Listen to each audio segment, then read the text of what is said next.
So today in this video we shall convert 310 degree into radian.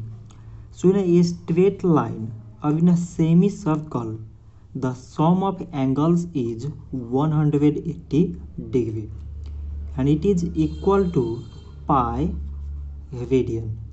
So 1 degree is equal to pi by 180 radian.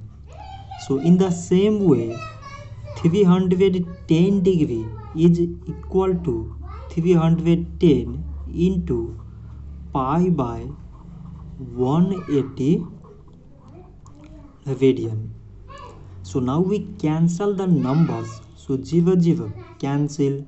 So it is equal to 31 pi by 18